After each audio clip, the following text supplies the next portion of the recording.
Disclaimer: this biography is based on accurate research. Some images are illustrative due to copyright limitations.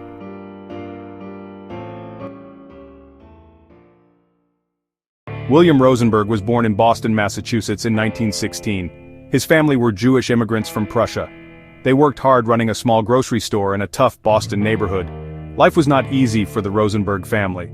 Young William learned about hard work from a very early age. He saw his parents struggle to make ends meet. This taught him the value of a dollar. It also planted a seed in his mind. He dreamed of a life with more security. He wanted to build something of his own, something that would last and provide for his family in a way his parents' small store never could. His formal education ended early. The Great Depression hit families like his very hard. To help support his family, William left school in the 8th grade. He took on many different jobs. He worked as a telegram delivery boy for Western Union. He drove a block of ice on a delivery route. Each job, no matter how small, taught him something important. He learned about people. He learned about service. He learned about the rhythm of the city and what working people needed to get through their long, tiring days. These early experiences were his true education, shaping the man he would become. After World War II, William Rosenberg saw a new opportunity. The war had changed the American landscape. Factories were booming. Construction sites were everywhere. People were working around the clock to build a new, prosperous America. William borrowed $1,000, a significant sum at the time. He used this money, along with $1,500 he had saved in war bonds, to start a new business. He created a mobile catering service. He bought old telephone company trucks. He converted them into canteens on wheels. His new company was named Industrial Luncheon Services. It was a simple yet brilliant idea. These trucks would drive directly to the factories and construction sites. They brought food to the workers where they were. This was a revolution in workplace dining.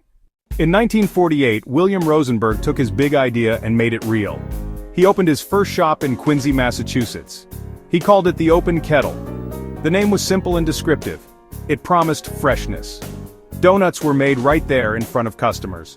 The shop was small, but its mission was grand. It would sell the best coffee and the most delicious donuts. Original price? 5 cents for a donut, 10 cents for a cup of coffee, affordable for the average working person. The value was undeniable. The Open Kettle was different from other bakeries. It focused on variety and on quality. William wouldn't offer just one or two types. The shop boasted 52 different varieties. With the success of his Quincy shop, William Rosenberg was ready to expand. But he faced a common challenge for any growing business: a lack of capital. He didn't have the money to open hundreds of stores himself, so he turned to franchising, still relatively new then. William decided to sell licenses to other entrepreneurs. These franchisees would use his brand name.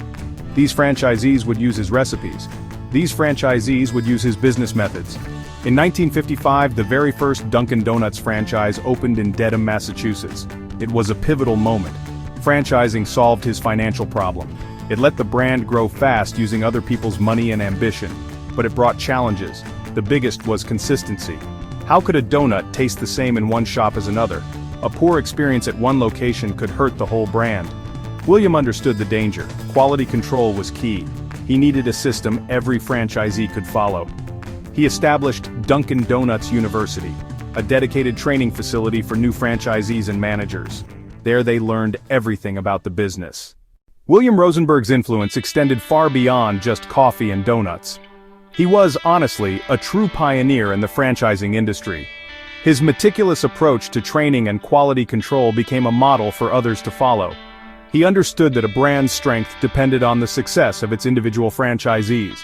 In 1960, he helped to found the International Franchise Association, also known as the IFA. This organization was created to support the franchising industry, promote ethical practices, and provide a voice for franchisors and franchisees. His leadership helped to legitimize and professionalize the entire field of franchising.